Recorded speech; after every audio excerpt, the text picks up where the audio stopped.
प्रभु की स्तुति। आप इस चैनल को रोजाना सुनकर 1 साल में बाइबल पढ़ सकते हैं। Please subscribe and support. आज के बाइबल अध्याय अब Amazon music, tune in, Spotify और यूट्यूब म्यूजिक में उपलब्ध है। Please follow it. निर्गमन अध्याय 29। निर्गमन अध्याय 29।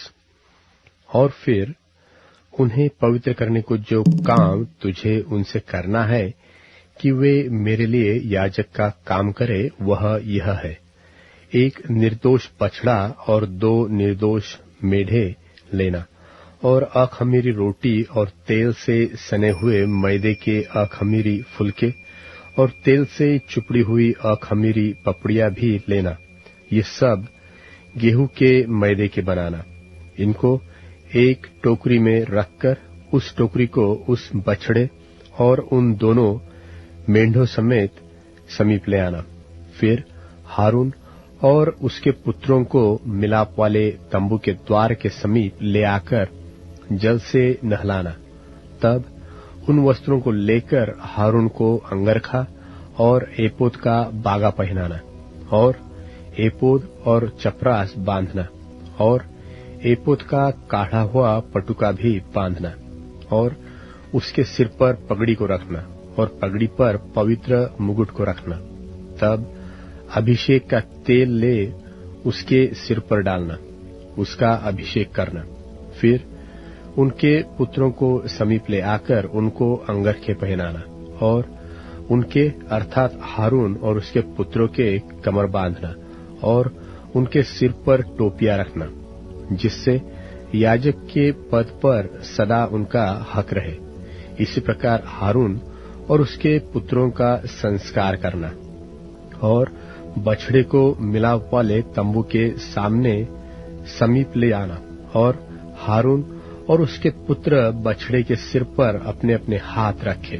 तब उस बछड़े को यहोवा के सन्मुख मिलाप वाले तंबू के द्वार पर बलिदान करना, और बछड़े के लोहू में से कुछ लेकर अपनी उंगली से वेदी के सींगों पर लगाना, और शेष सब लोहू को वेदी के पाए पर उंडेल देना।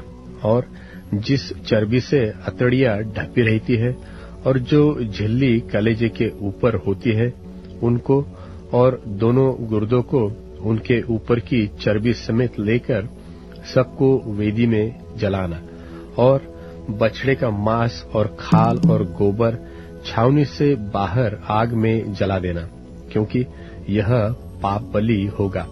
फिर 1 मेंढा लेना, और हारून और उसके पुत्र उसके सिर पर अपने अपने हाथ रखे। तब उस मेंढे को बलि करना, और उसका लोहू लेकर वेदी पर चारों ओर छिड़कना, और उस मेंढे को टुकड़े टुकड़े काटना, और उसकी अतड़ियों और पैरों को धोकर उसके टुकड़ों और सिर के ऊपर रखना। तब उस पूरे मेंढे को वेदी पर जलाना। वह तो यहोवा के लिए होम बलि होगा।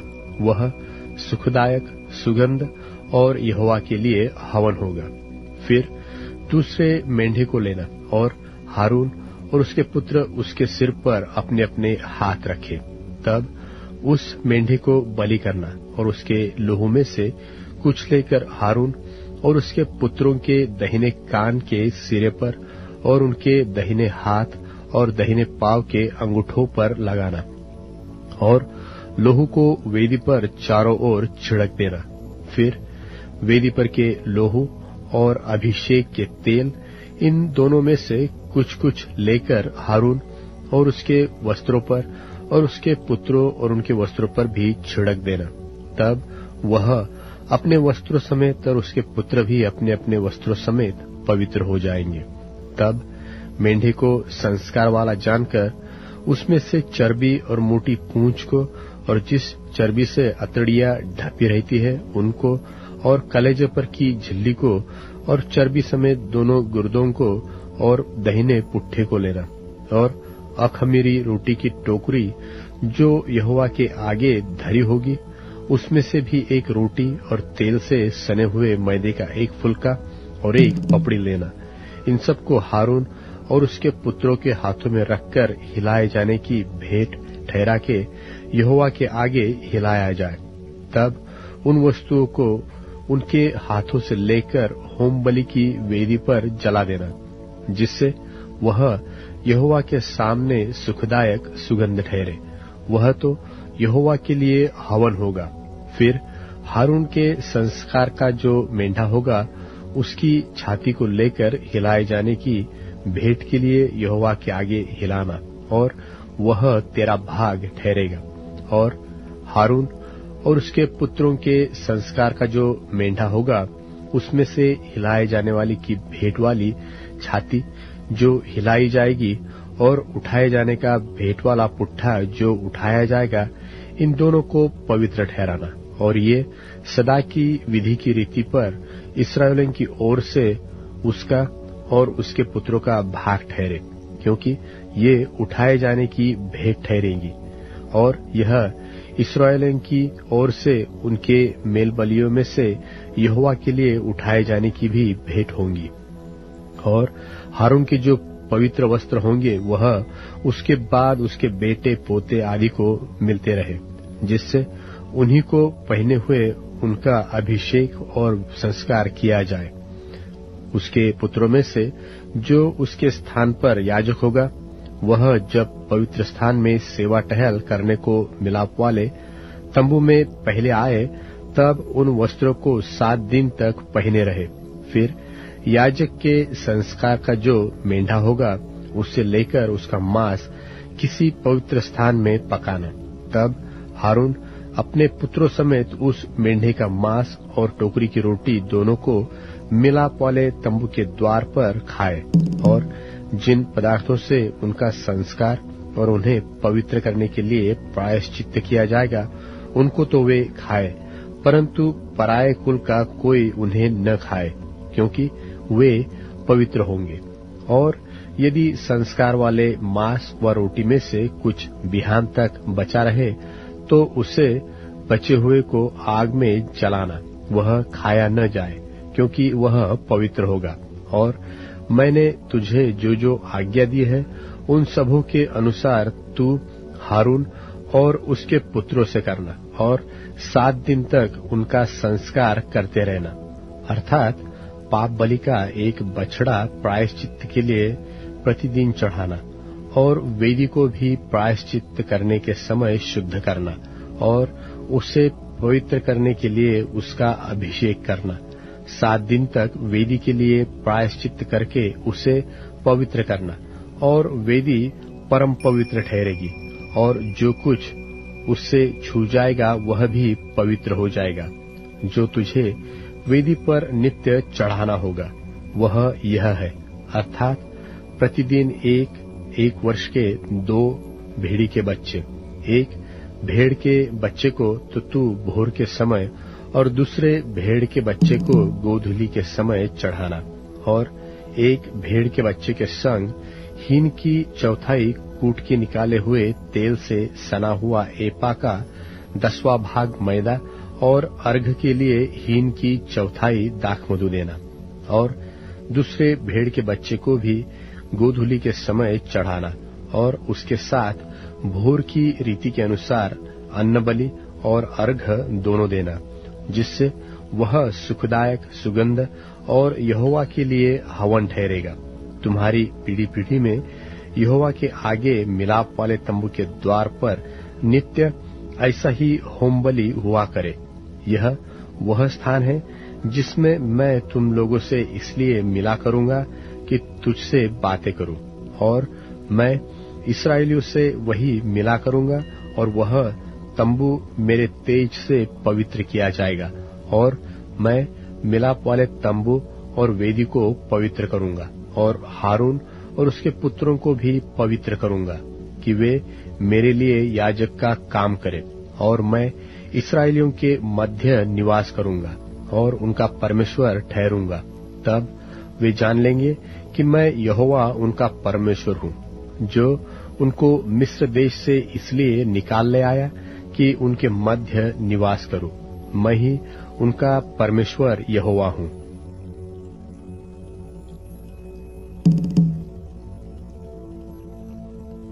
निर्गमन अध्याय 30।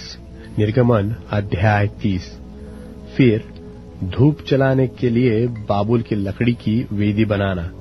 उसकी लंबाई 1 हाथ और चौड़ाई 1 हाथ की हो, वह चौकोर हो और उसकी ऊंचाई 2 हाथ की हो, और उसके सिंग उसी टुकड़े से बनाए जाए, और वेदी के ऊपर वाले पल्ले और चारों ओर की अलंगों और सिंगों को चोखे सोने से मढ़ना, और इसकी चारों ओर सोने की एक बाड़ बनाना, और इसकी बाड़ के नीचे इसके दोनों पल्ले पर सोने के 2-2 कड़े बनाकर इसके दोनों ओर लगाना। वे इसके उठाने के डंडों के खानों का काम देंगे, और डंडों को बबूल की लकड़ी के बनाकर उनको सोने से मढ़ना, और तू उसको उस पर्दे के आगे रखना जो साक्षी पत्र के संदूक के सामने है, अर्थात प्रायश्चित वाले ढकने के आगे जो साक्षी पत्र के ऊपर है, वही मैं तुझसे मिला करूंगा। और उसी वेदी पर हारून सुगंधित धूप जलाया करे। प्रतिदिन भोर को जब दीपक को ठीक करे तब वह धूप को जलाए। तब गोधूली के समय जब हारून दीपकों को जलाए तब धूप जलाया करे। यह धूप यहोवा के सामने तुम्हारे पीढ़ी पीढ़ी में नित्य जलाया जाए, और उस वेदी पर तुम और प्रकार का धूप न जलाना, और न उस पर होम बलि और न अन्न बलि चढ़ाना, और न इस पर अर्घ देना। और हारून वर्ष में एक बार इसके सिंगों पर प्रायश्चित करे, और तुम्हारी पीढ़ी पीढ़ी में वर्ष में एक बार प्रायश्चित के पाप बलि के लहू से इस पर प्रायश्चित किया जाए। यह यहोवा के लिए परम पवित्र है। और तब यहोवा ने मूसा से कहा, जब तू इस्राएलियों की गिनती लेने लगे तब वे गिनने के समय जिनकी गिनती हुई हो अपने अपने प्राणों के लिए यहोवा को प्रायश्चित दे, जिससे जब तू उनकी गिनती कर रहा हो उस समय कोई विपत्ति उन पर न आ पड़े। जितने लोग गिने जाए वे पवित्र स्थान के शेकेल के लिए आधा शेकेल दे। यह शेकेल 20 गेरा का होता है। यहोवा की भेंट आधा शेकेल का हो। 20 वर्ष के व उससे अधिक अवस्था के जितने गिने जाए उनमें से एक एक जन यहोवा की भेंट दे। जब तुम्हारे प्राणों के प्रायश्चित के निमित्त यहोवा की भेंट दी जाए तब न तो धनी लोग आधे शेकेल से अधिक दे और न कंगाल लोग उससे कम दे। और तू इस्राएलियों से प्रायश्चित का रुपया लेकर मिलाप वाले तंबू के काम में लाना, जिससे वह यहोवा के सन्मुख इस्राएलियों के स्मरणार्थ चिन्ह ठहरे और उनके प्राणों का प्रायश्चित भी हो। और यहोवा ने मूसा से कहा, धोने के लिए पीतल की एक हौदी और उसका पाया पीतल का बनाना, और उसे मिलाप वाले तंबू और वेदी के बीच में रखकर उसमें जल भर देना, और उसमें हारून और उसके पुत्र अपने अपने हाथ पांव धोया करे। जब जब वे मिलाप वाले तंबू में प्रवेश करें तब तब वे हाथ पांव जल से धोए, नहीं तो मर जाएंगे। और जब जब वे वेदी के पास सेवा टहल करने अर्थात यहोवा के लिए हव्य जलाने को आए तब तब वे हाथ पांव धोए, न हो कि मर जाए। यह हारून और उसके पीढ़ी पीढ़ी के वंश के लिए सदा की विधि ठहरे। फिर यहोवा ने मूसा से कहा, तू मुख्य मुख्य सुगंध द्रव्य अर्थात पवित्र स्थान के शेकेल के अनुसार 500 शेकेल अपने आप निकला हुआ गंधरस और उसका आधा अर्थात 250 शेकेल सुगंधित दालचीनी और 250 शेकेल सुगंधित अगर और 500 शेकेल तज और 1 हिन जलपाई का तेल लेकर उनसे अभिषेक का पवित्र तेल अर्थात गंधी की रीति से तैयार किया हुआ सुगंधित तेल बनाना। यह अभिषेक का पवित्र तेल ठहरे। और उससे मिलाप वाले तंबू का और साक्षी पत्र के संदूक का और सारे सामान समेत मेज का और सामान समेत दिवट का और धूप वेदी का और सारे सामान समेत होम वेदी का और पाए समेत हौदी का अभिषेक करना। और उनको पवित्र करना, जिससे वे परम पवित्र ठहरे, और जो कुछ उनसे छू जाएगा वह पवित्र हो जाएगा। फिर हारून का उसके पुत्रों के साथ अभिषेक करना, और इस प्रकार उन्हें मेरे लिए याजक का काम करने के लिए पवित्र करना, और इस्राएलियों को मेरी यह आज्ञा सुनाना कि वह तेल तुम्हारी पीढ़ी पीढ़ी में मेरे लिए पवित्र अभिषेक का तेल होगा। वह किसी मनुष्य की देह पर न डाला जाए, और मिलावट में उसके सामान और कुछ न बनाना। वह तो पवित्र होगा, वह तुम्हारे लिए पवित्र होगा। जो कोई उसके समान कुछ बनाए व जो कोई उसमें से कुछ पराये कुलवाले पर लगाए, वह अपने लोगों में से नाश किया जाए। फिर यहोवा ने मूसा से कहा, बोल, नखी और कुरुंद से सुगंध द्रव्य निर्मल लोबान समेत ले आना। ये सब एक तौल के हो, और उनका धूप अर्थात लोन मिलाकर गंधी की रीति के अनुसार चोखा और पवित्र सुगंध द्रव्य बनवाना। फिर उसमें से कुछ पीसकर बुकनी कर डालना। तब उसमें से कुछ मिलाप वाले तंबू में साक्षी पत्र के आगे, जहां पर मैं तुझसे मिला करूंगा, वहां रखना। वह तुम्हारे लिए परम पवित्र होगा। और जो धूप तू बनवाएगा, मिलावट में उसके समान तुम लोग अपने लिए और कुछ न बनवाना। वह तुम्हारे आगे यहोवा के लिए पवित्र होगा।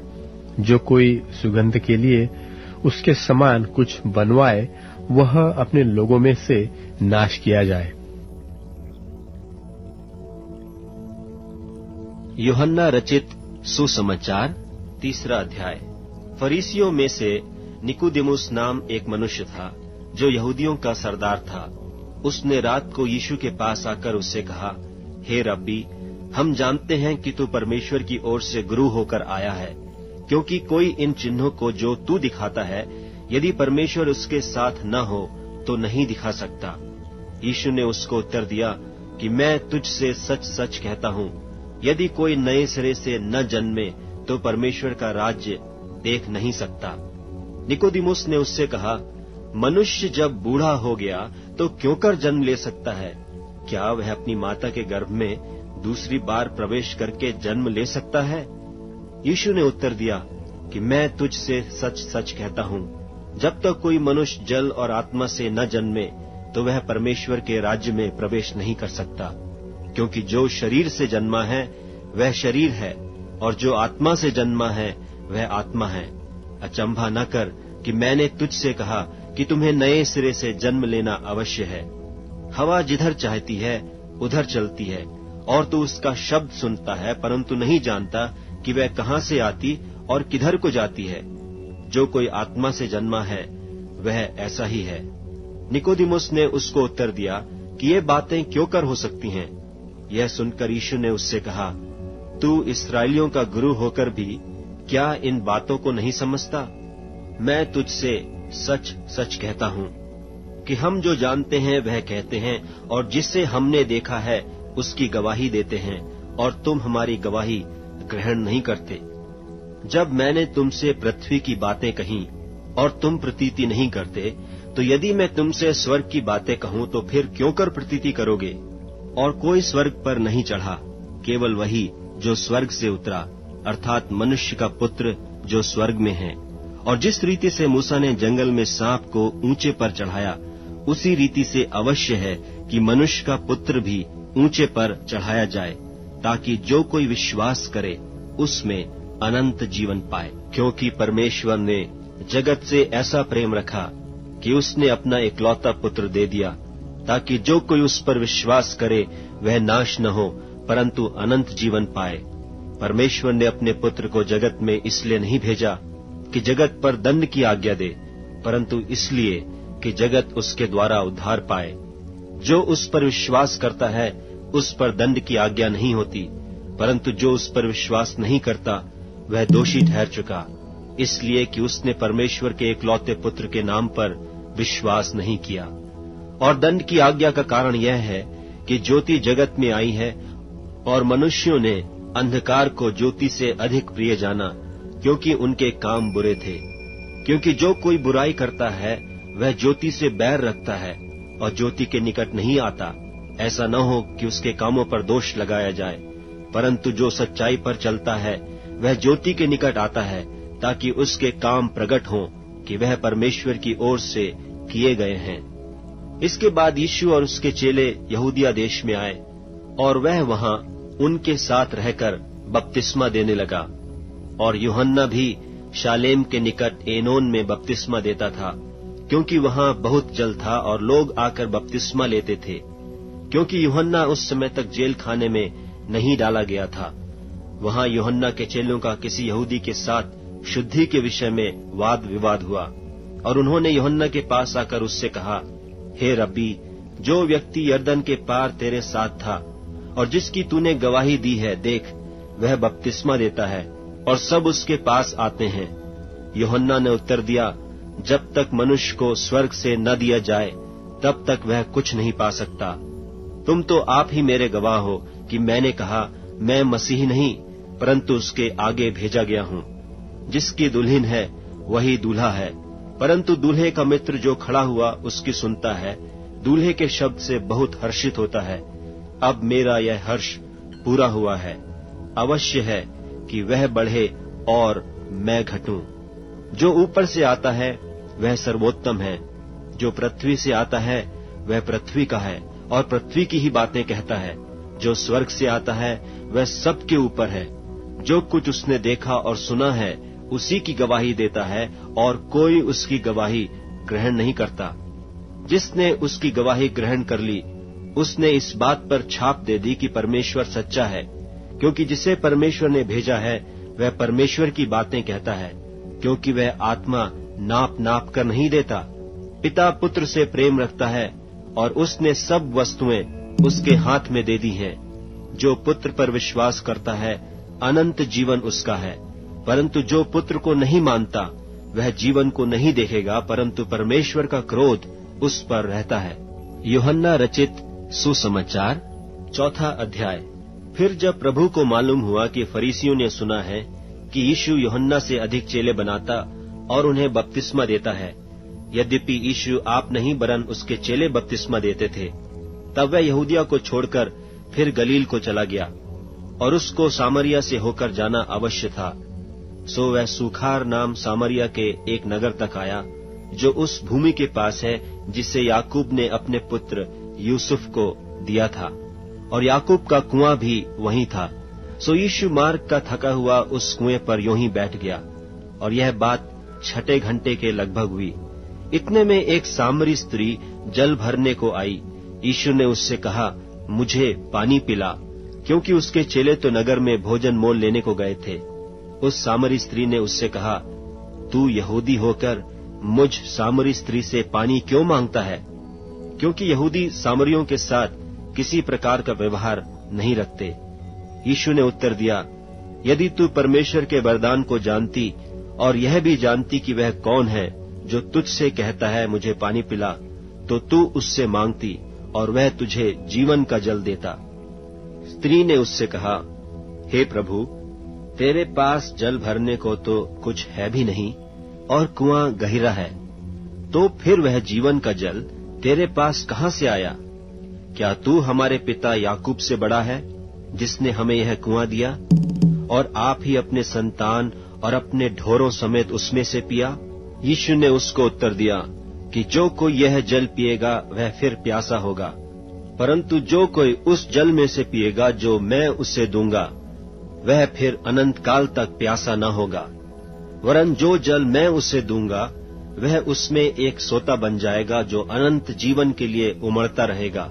स्त्री ने उससे कहा, हे प्रभु, वह जल मुझे दे, ताकि मैं प्यासी न हूं और न जल भरने को इतनी दूर आऊं। यीशु ने उससे कहा, जा अपने पति को यहाँ बुला ला। स्त्री ने उत्तर दिया कि मैं बिना पति की हूँ। यीशु ने उससे कहा, तू ठीक कहती है कि मैं बिना पति की हूँ, क्योंकि तू 5 पति कर चुकी है और जिसके पास तू अब है वह भी तेरा पति नहीं। यह तूने सच कहा है। स्त्री ने उससे कहा, हे प्रभु, मुझे ज्ञात होता है कि तू भविष्यद्वक्ता है। हमारे बाप दादों ने इसी पहाड़ पर भजन किया और तुम कहते हो कि वह जगह जहाँ भजन करना चाहिए यरूशलेम में है। यीशु ने उससे कहा, हे नारी, मेरी बात की प्रतीति कर कि वह समय आता है कि तुम न तो इस पहाड़ पर पिता का भजन करोगे, न यरूशलेम में। तुम जिसे नहीं जानते उसका भजन करते हो, और हम जिसे जानते हैं उसका भजन करते हैं, क्योंकि उद्धार यहूदियों में से है। परंतु वह समय आता है, वरन अब भी है, जिसमें सच्चे भक्त पिता का भजन आत्मा और सच्चाई से करेंगे, क्योंकि पिता अपने लिए ऐसे ही भजन करने वालों को ढूंढता है। परमेश्वर आत्मा है, और अवश्य है कि उसके भजन करने वाले आत्मा और सच्चाई से भजन करें। स्त्री ने उससे कहा, मैं जानती हूँ कि मसीह जो ख्रिस्तुस कहलाता है आने वाला है। जब वह आएगा तो हमें सब बातें बता देगा। यीशु ने उससे कहा, मैं जो तुझसे बोल रहा हूँ वही हूँ। इतने में उसके चेले आ गए और अचंभा करने लगे कि वह स्त्री से बातें कर रहा है। तो भी किसी ने न कहा कि तू क्या चाहता है या किस लिए उससे बातें करता है। तब स्त्री अपना घड़ा छोड़कर नगर में चली गई और लोगों से कहने लगी, आओ, एक मनुष्य को देखो जिसने सब कुछ जो मैंने किया मुझे बता दिया। कहीं यही तो मसीह नहीं है? सो वे नगर से निकलकर उसके पास आने लगे। इतने में उसके चेले यीशु से यह विनती करने लगे कि हे रब्बी, कुछ खा ले। परंतु उसने उनसे कहा, मेरे पास खाने के लिए ऐसा भोजन है जिसे तुम नहीं जानते। तब चेलों ने आपस में कहा, क्या कोई उसके लिए कुछ खाने को लाया है? यीशु ने उनसे कहा, मेरा भोजन यह है कि अपने भेजने वाले की इच्छा के अनुसार चलूं और उसका काम पूरा करूं। क्या तुम नहीं कहते कि कटनी होने में अब भी 4 महीने पड़े हैं? देखो, मैं तुमसे कहता हूं, अपनी आंखें उठाकर खेतों पर दृष्टि डालो कि वे कटनी के लिए पक चुके हैं, और काटने वाला मजदूरी पाता और अनंत जीवन के लिए फल बटोरता है, ताकि बोने वाला और काटने वाला दोनों मिलकर आनंद करें।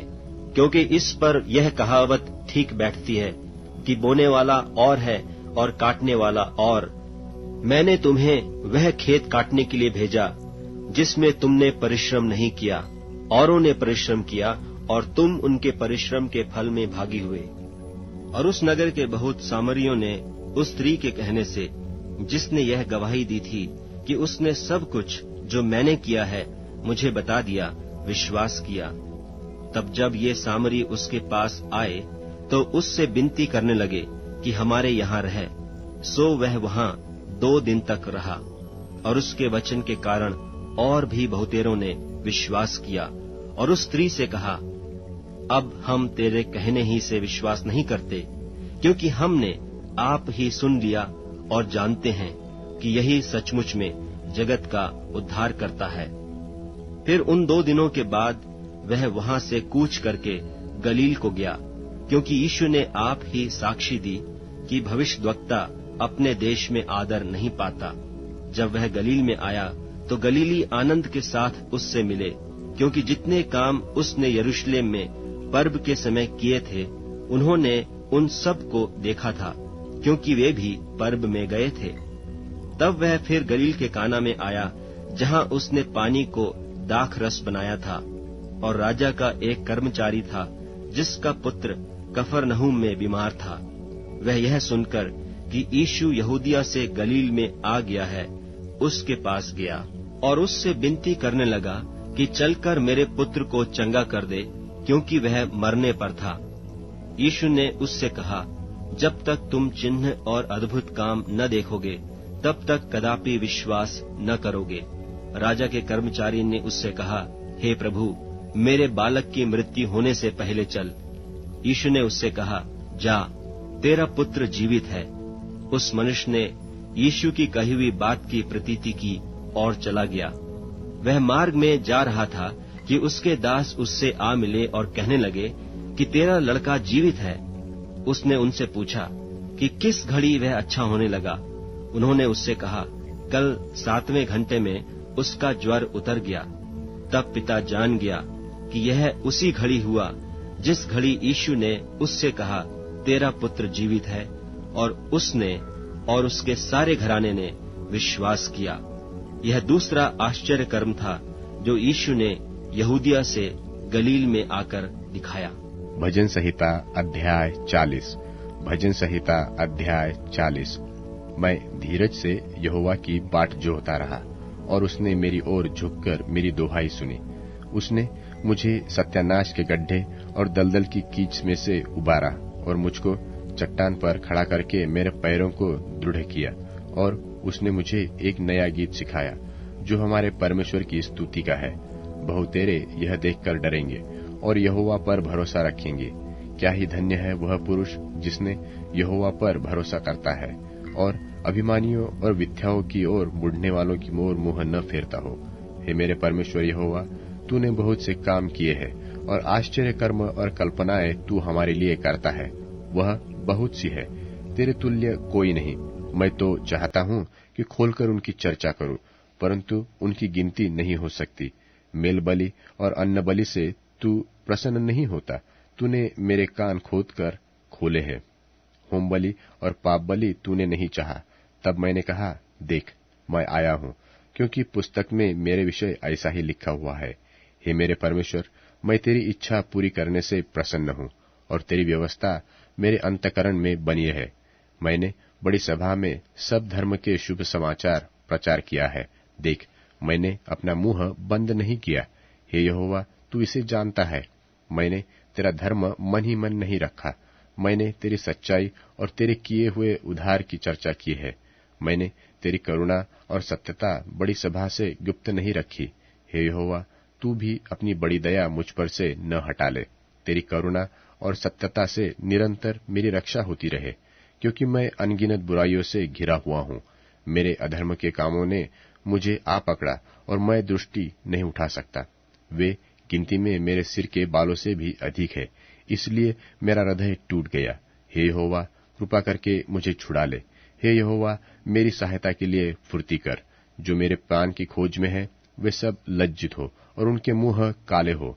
जो मेरी हानि से प्रसन्न होते हैं, वे पीछे हटाए और निरादर किए जाए। जो मुझसे आह आह करते हैं, वे अपनी लज्जा के मारे विस्मित हो। जितने तुझे ढूंढते हैं, वह सब तेरे कारण हर्षित और आनंदित हो। जो तेरा किया हुआ उद्धार चाहते हैं, वह निरंतर कहते रहे कि यहोवा की बड़ाई हो। मैं तो दीन और दरिद्री हूँ, तो भी प्रभु मेरी चिंता करता है। तू मेरा सहायक और छुड़ाने वाला है। हे मेरे परमेश्वर, विलंब न कर।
आकाश खुल जाए, सामर्थ उतर आए, सामर्थ्य यीशु की शक्ति को साबित कर। आकाश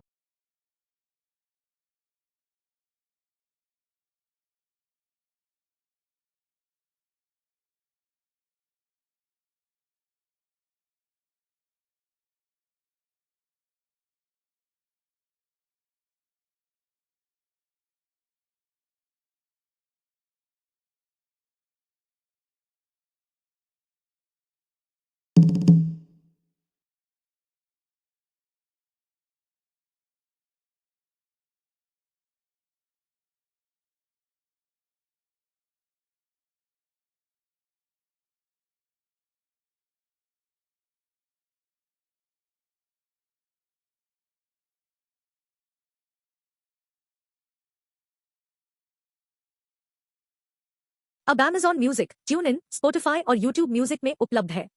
प्लीज फॉलो इट।